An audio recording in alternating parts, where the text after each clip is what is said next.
Welcome to The Design Board, a podcast created by the team at Upspring that focuses on design, development, and everything in between. We invite innovators in our industry and explore topics that support your growth in every way.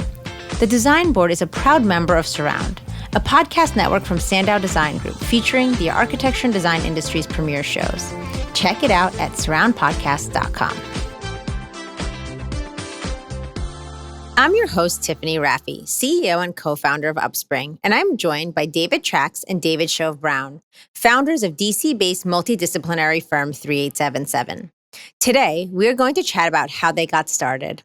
In the fall of 2010, close friends David Tracz and David Shove-Brown, the Daves as we call them, began the process of realizing their decade-old dream of forming a professional architecture and design partnership. Through over 2 decades of experience, the duo developed goals of not only working with clients interested in the design process, but also teaming with partners who can help provide the highest levels of design, construction, and presentation. After months of planning and development, 3877 was born. 3877 is a multidisciplinary firm that focuses on single-family, multi-unit residential, commercial, restaurant, and hospitality projects. Guys, we're so excited to have you here. To kick things off, can you tell us a little bit about the beginnings of 3877? How did you two meet? What's the love story? And what inspired you two to form a partnership? Dave, fire away. I've never actually considered this a love story, Dave. Well, the irony is that we're like right next to each other in matching telephone pods. So Told you, love story. love story, true love. So Dave and I went to college together. We met freshman year, I think second day of school, maybe, when we got assigned to the same architectural studio course and ended up with desks right near each other and just became friends from there. And I mean, that was just a few years ago, 32 years ago, I guess. Yeah, somewhere in that range. Let's round it out at 30. Yeah, rounded out at 10.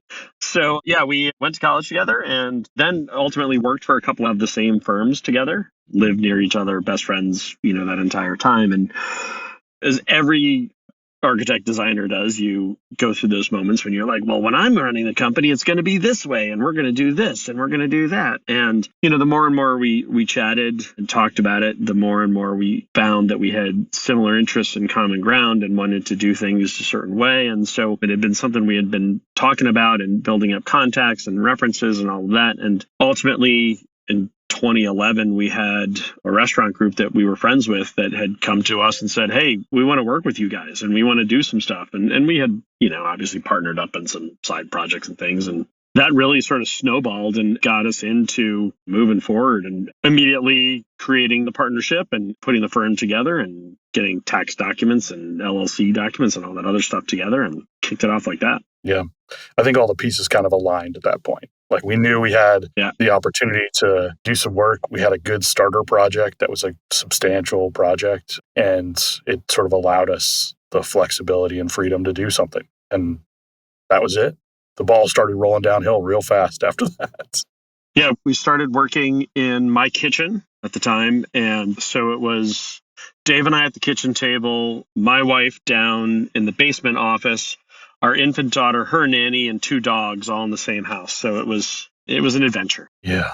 It was the easiest walk to work I've ever had, though. It was like a 3-block walk from my house to his house. So that made it a little easier when you could just get up, shower, put on the work clothes, and saunter up the street. It was super easy at that point in time. That's awesome.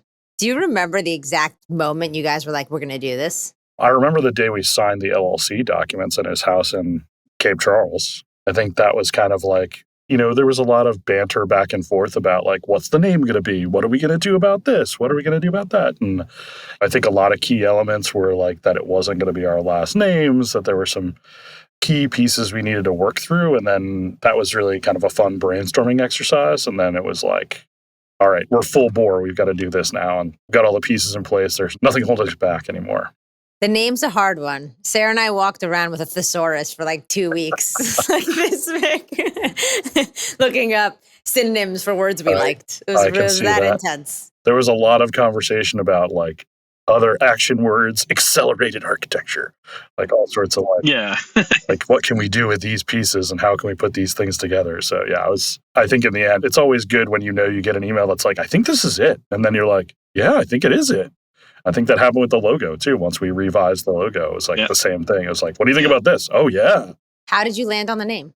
I think it was a lot of work for what can we use that is DC centric. I think that was really a key component of it, but also that isn't our last names. That isn't something that's like district architecture. So one thing that we do well with each other is put pressure on each other to try and push further. So it was like a constant back and forth of what can we do that's different, that still has some DC vibe to it, that's outside the box. And, eventually we really landed on the degrees of DC. We started with degrees, minutes, and seconds, but we ended up at degrees. And I think that kind of was the best spot. And it's a great talking point. It also puts us to the top of the list in every event that we go to, which was an unusual but wonderful happenstance. You deserve to be at the top of the list, Dave. That's what I think too. Yeah. Oh, you're too nice. Let's talk challenges a bit. So as founders, you must have faced moments of uncertainty. How do you deal with challenges, setbacks, both individually and as a team? Because we know that happens. Oh, boy. Is drinking an answer? Yeah, drinking's always an answer. It is. Not a good one, but it's definitely an answer. Probably more of a byproduct. I think that we both sort of internalize a little bit and then eventually come back around. And I think the point where we both feel better is when we both share with each other where we are and in a certain space and talk about what we think we need to do to move forward from it. I think one of the best things about knowing each other for as long as we have is that there's really no line we haven't crossed yet other than cuddling as business partners. Come on. But, we've talked about a lot. We've talked about everything. And so there's always, and especially after, during COVID, that really pushed us into a place where you had to think fast and you had to move quickly. So that level of adversity meant that we had to be, and I was glad we were already pretty honest with each other and talking very plainly about what we need to do. Well, when you start a company, you go through that startup mentality of like, do I buy a ream of paper? Should I talk to my business partner about buying these pens or that thing? And we sort of quickly realized that if we got hung up with all of those little decisions along the way, we'd never actually progress. So it was like, okay, let's set sort of a standard of expectation that says, okay, there's just certain things that we're just going to just go do and solve. And so now it's a product of like, at what level, there's certain decisions that can be made project wise or just do it, go. We don't need to belabor it.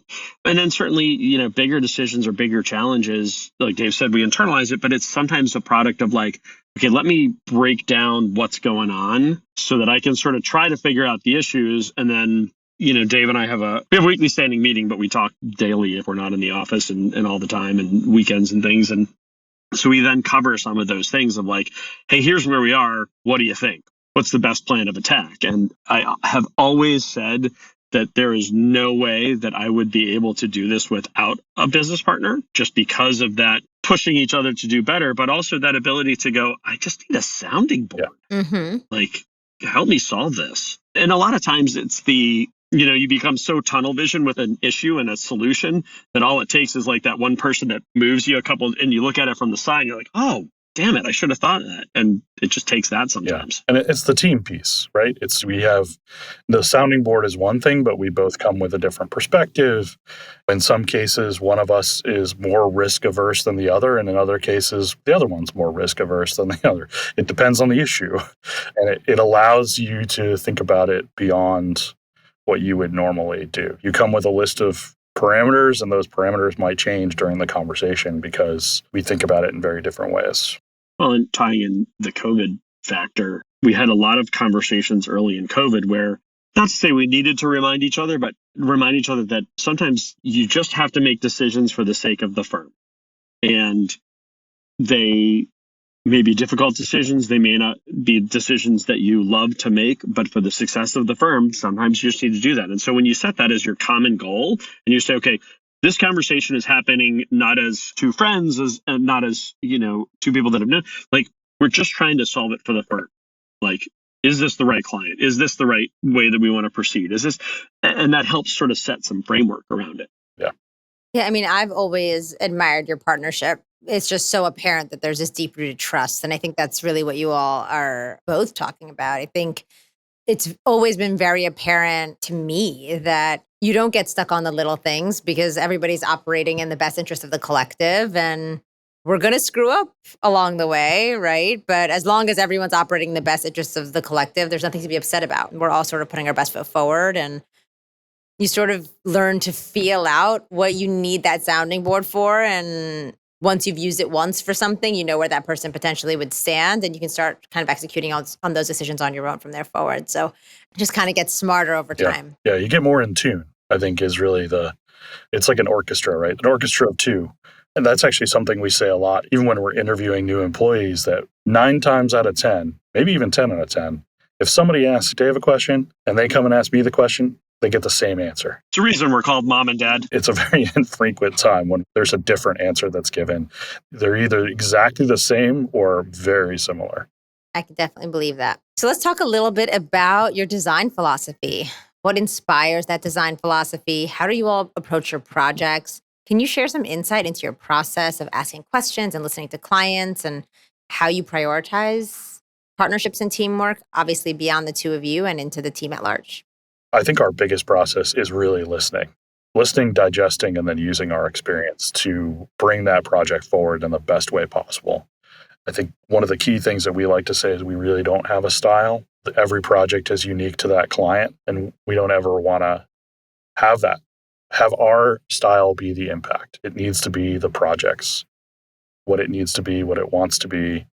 And, a lot of our initial process of whether it's a restaurant or a hotel is just learning what those goals are, learning what, from an aesthetic standpoint, from a business standpoint, from a kitchen standpoint, from an operational standpoint, and then just setting goals to achieve on those pieces at the highest level we can. I think it's a pretty fluid process in that sense, but it also allows for us to produce a product that is never the same. Yeah, years ago, at another firm, we won a job and they called us and said, "You won the job because you asked us questions and you listened to the answers." And I was like, well, how do you design otherwise? And for us, it's really important that there's not the ego that comes in and says, here's what you're getting. It's okay, let's have a lot of conversation about your business. How are you going to run the business? What are you trying to do? Let's look at your timeline. Let's look at your budget. All of those things that play into it, because they have to work in concert to be successful. You can come up with the best looking design on the planet, and if the restaurant is successful for a minute and a half, what good is it? So for us, it's really diving in deeper and also understanding that the design, while critical, is not the end all and be all. People are coming to a restaurant for an experience. People are staying at a hotel for an experience. So all of those things have to work together, and that's up to us to try to tie in. Right. To synergize it in the best possible way. I think that's a great thing about the team that we've put together is that we try to make I was talking to one of our employees about the fact that, the whole plan is to have the entire office be the A team. You're not going to get a secondary team. Everybody's got experience in almost every project type that we do. So when you're sitting down to talk about a hotel, that team has some people that may lean a little more hotel, some people may lean a little more restaurant, but I think that breeds for better information, conversation, and ideas around the project. So just trying to build a strong team overall. Yeah, I mean, from my perspective, I've known you guys for pretty much your entire firm evolution, I think at this point, nearly. You've always been people first. And I think that at the cornerstone of that is, just the prioritization of collaboration. And I think many can say that, but you all really live it. So it is a cornerstone of your success. How do you build and maintain strong partnerships with other professionals and organizations and your team? Well, for us, we put a lot of stock in our collective mission, vision, and values, and understanding who we are and who we want to work with, and understanding that we're not the design firm for everybody, and that's okay. You're trying to find the right partners that you have the ability to have harder conversations with or celebrate great successes, but understanding that you're evolving together, you're growing together, you're putting a great product out there. So we spend, when Dave and I first started, we put our own little sort of mission, vision, values together, and that held us for a little while. And then we redid it during COVID. We got everybody in the room and said, okay, what do we believe in? Who are we? Let's see how that mission, vision, values has evolved so that it helps us not only within the office, but find and pick new employees or consultants or contractors or clients, even of like, what are your core values? That's important to find that you align or you don't align. And we use that as a starting point for a lot of our relationships. I would even dovetail that into the interview process that we have. Like our interview process, it's continued to evolve over the past year as we've added an HR person. Shocker. And I haven't gotten fired yet, which is probably a good move, guys. What gave you that idea? Yeah. So, but initially our interview process was they would meet with us and then they would end up having a meeting with 3 or 4 other people from the office to kind of get the real skinny on the office. Like, does it function the way we describe it? Do you get the opportunities that we describe? All of those pieces needed to be vetted by other employees in the office. And I think that was important. And the team then could come back and report back to us and be like, yeah, you should hire this person. No, you shouldn't hire this person. These are the reasons why. Now it's gotten a little more robust. Now it goes through actually a 3-step process. Our HR person, Beth, speaks to them first. Then it actually skips us and goes straight to the team, which is probably the right thing, and then ends with us. And I think that in the end, the team members that we're hiring, we have buy-in both from the team member that we're hiring and the team that they're going to join. And I think that helps preserve or build the culture overall. It's really been awesome. We've had like 1 or 2 times where either they got to the second interview with somebody else and it just wasn't clicking, or we've had 1 or 2 people that kind of slip through and just don't pan out. But I think that really has helped our ratio of both hiring and retention, because the people that have joined have a full understanding of what they're getting into. No, absolutely. I think I can say from the outside, you all have a very clear culture, which I think likely makes it a lot easier to decide, right, whether or not somebody's going to be a good fit. But really empowering that team to make sure that their colleagues are going to be people that they feel like they can trust and work alongside really helps to ensure the longevity of those employees, which I think is something we've noticed as well. So I really love that strategy. No one really does networking as well as you two. So I would love to hear some of the strategies. It's like a part 2 to this question. I'm sort of bamboozling you here, but I'd love to hear a little bit about, 1, where you find the time, but 2, how you all approach, right, building your network, because I feel like anybody I talk to knows you guys. So how do you, what is the structure you have in place for networking? How do you all get out there, and how do you decide what to get involved in? Well, first you got to hire a good PR company. Key element. Well, it's funny that, so the auspice of that, quite honestly, is realizing early on what you're good at and what you're not as good at, and going, okay, we're not attorneys. We need an attorney. Okay. And then you realize we're not PR people. We can do good work. And certainly I can call a writer or whatever. That's not our strong suit. And you can get somebody who's a professional in a certain area who can do things more efficiently, more effectively, and the result is much greater than trying to do it yourself. And architects are notorious for trying to be everything all at once. And so for us, it's been that realization of what are we good at and what do we need help with? And so from there, it's allowed us to work with business consultant, work with outside agencies in terms of growing the company, in terms of how do we place people, and so on and so forth. And for us, we don't just go to events sort of blind. Everything has got a sort of strategy behind it of, even if big conferences, the big HDs and BDMYs, of who are we trying to see? What are we trying to get out of it? It's not just let's collect as many business cards as we can. No, we'd rather have 3 really solid conversations than come back with 30 business cards of people that we'll never hear from again. So we spend a lot of time prepping for conferences and for meetings and things of that sort to say, okay, here's the list of people that are going. I'm going to this conference. Okay, DT, who do you know in this list that I should be reaching out to, and vice versa, so that we go in with a plan and go in with sort of a targeted audience. Yeah, I think there's a lot of coordination. I think it also helps that this is kind of gets back to how sort of the business works too. Our 2 personalities are sort of different but complementary, and that really helps the memorable nature of the 2 of us. I think every time we go to an event, there is always a play on which Dave you met. and some apology for whatever they had done during that time. I mean, it's a very useful joke, but it works every time, and people instantly remember who they met and what they talked about. It's also probably true if they met DSP That first. maybe that may be part of my joke, but yes. Yes. But we also do, Dave was saying, oftentimes people will be like, oh, I met DT at a conference. I'm like, oh, you met Dave too.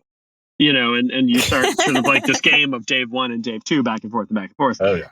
And yes, there are apologies of anything that I may have. We're letting all of our secrets out on this. I know. That's right.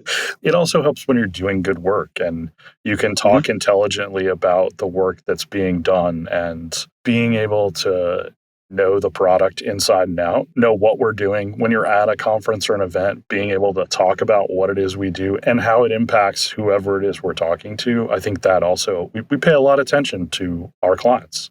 And I think that makes it an easier conversation when you're meeting new clients because they may have heard from a past client that you're X, Y, and Z. And you're like, yeah, we've done this, this, and this with them. And I like to think no one has a bad thing to say about us. And if they do, we will reach out and find out what happened because that's really about preserving that brand.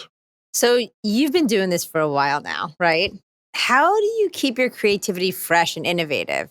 How are you guys evolving? I actually think the best thing that we've done is added people. We've added some really great people to the team. And I think not that everybody here wasn't super creative, but I think it just adding people to the mix just creates more energy around that. And I also think that I get energized by successful projects. We've been lucky enough over the past year and a half to get some really beautiful restaurants completed. And that piece really, like walking into a restaurant that we did at a soft opening and it's like super stunning and everybody's excited. It's just, that's really my favorite part. Or same with a hotel. It's maybe a little different, but kind of the same intensity. Yeah, we fairly regularly say you hire the right people, give them the right tools, and get the hell out of the way because we are not a top-down design company. Dave and I will get involved with design review or critique or give our thoughts, but it's up to the team to really produce great stuff. And I think one of the biggest mistakes that companies make in hiring is they hire folks that are the same. And it's just, you're just cloning the same person over and over again or the same idea over and over again. And I think that we've been fairly successful at bringing in people that see the world differently and have differing experiences and differing backgrounds to be able to say, hey, have we thought of it this way? And then I think that's really exciting. And having clients that come back over and over again and call for a variety of size things, hotel and restaurant clients that call and go, hey, could you come look at my master bathroom? Sure. Absolutely. Happy to do it. It just builds a level of trust and builds a level of confidence in who you're working with. And it creates a mentality of team rather than we work for you. And so for us, that's just super important in all levels. Yeah. And not only just the work for you and the team piece, but friends. Like I think a lot of our clients over periods of time become good friends. Like I'll hang out with them on the weekends. You hang out with other people? Sometimes. Rarely. But I think it's important to have that strong relationship. It's the trust thing again. But not just clients, but clients and vendors and manufacturers, that's the best part about our network is that we just there's just awesome people in this world. And so for us, it's great to see people and hang out with them and be a part of life beyond design. Can you guys give us a little behind the scenes? Anything exciting you all are working on that you want to share? For us, we've got a handful of fantastic restaurants that are in the works and some in construction, some wrapping up construction. We've got some new stuff that have just started and just kicked off, which is really exciting. Our reach of restaurants and hotels is continuing to expand geographically, which is super fun to do. And getting involved with different types of clients has been fun. So yeah, I mean, there's some pretty exciting things happening. It's been a really great year for us. And in terms of, you look back 3 years ago and you go, okay, are we going to survive? And now you're going, all right, how do we do this? And you almost have, not to say too much work, but you're trying to find the right project with the right people. And we are very much focused on continuing to evolve our design, but continuing to make it better, continuing to push design. So it may not mean doing more projects. It may be doing projects even better. So I'm doing everything I can to sort of dance around your question. It's such a hard question. We're also in Washington, D.C., so you can ask a question on one thing and we can end up, we're all political here. Yeah, We we're can, very good at that. Yeah. All good, all good. I will say that we have some amazing projects that we're working on. It's the world of non-disclosure agreements No, is a totally real hear tough time. How about the future of 3877? What are your goals? I think our goals are to continue to build this company in a way, whether that means size or continuing to push the design intent piece. I think we constantly want to be in a position where we're the people that people think about to do a restaurant, a hotel, the group that's pushing the limits. I always have this desire to have people think about us as a competitor to a lot of the New York firms that get a lot of that high design work. The Rockwells, the Avricos. Like, I want to be talked about in that space and be in DC, although we have a New York office now.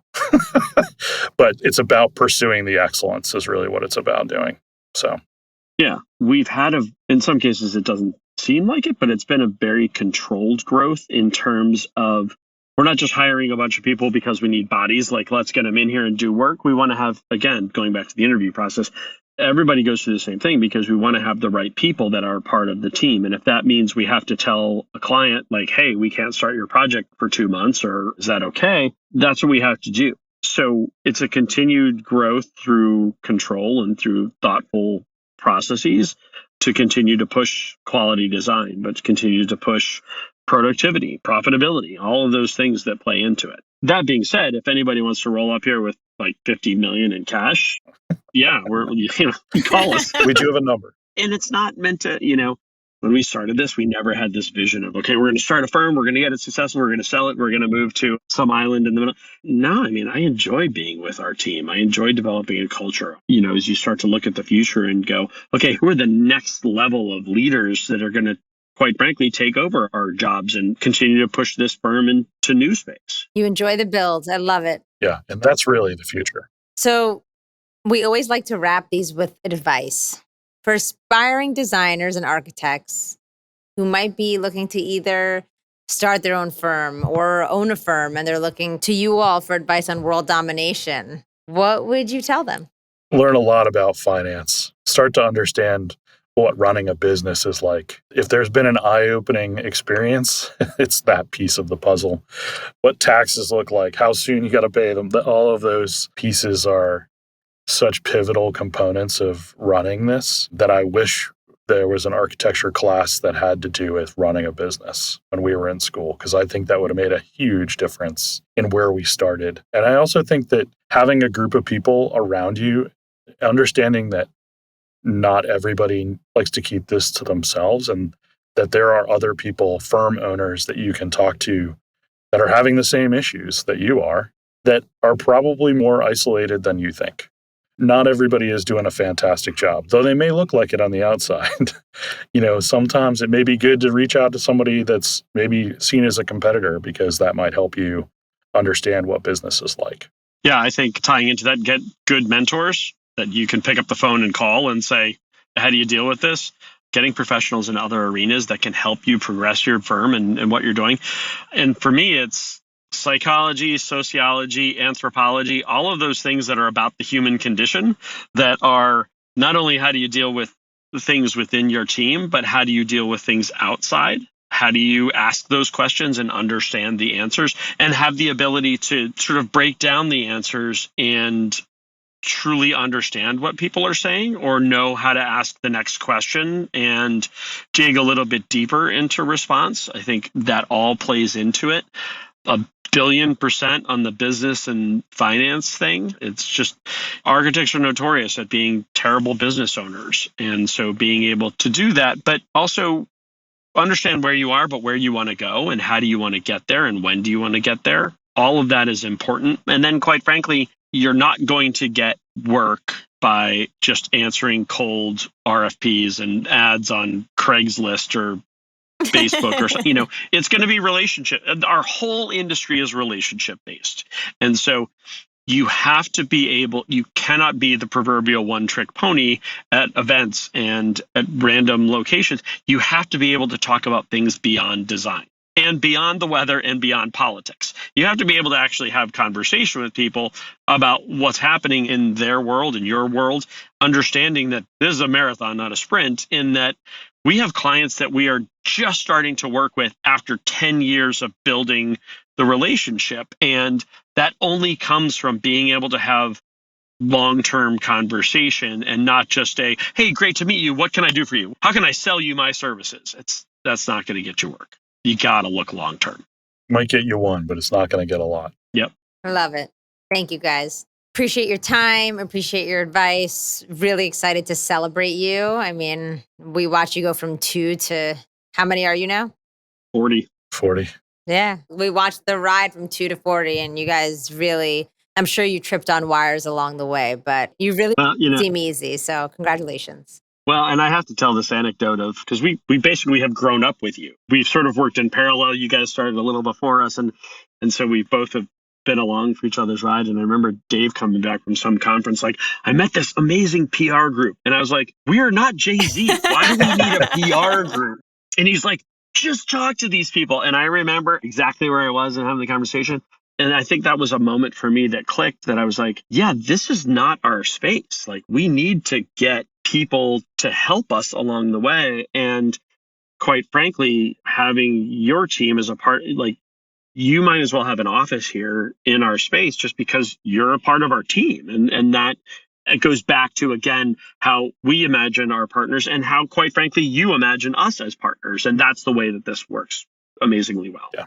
It's a team. A privilege to work with you all. Likewise. Most of the time. Fights break out, blood is drawn on serving 3877. So we thank you for that, but minus the blood. Well, thank you guys again for your time. I'm sure we'll have you back at some point, but we thought this was an important story to tell. And who better to tell the how I built this story than a team we've seen grow from scratch. So thank you again, and we'll chat soon. Thanks for having us. Thanks for having us. Thank you so much for listening in with us today. We hope you leave inspired by the ideas in today's episode. For more, follow Upspring on LinkedIn and Instagram, and don't forget to check out the amazing lineup of shows brought to you by the Surround Podcast Network at surroundpodcast.com.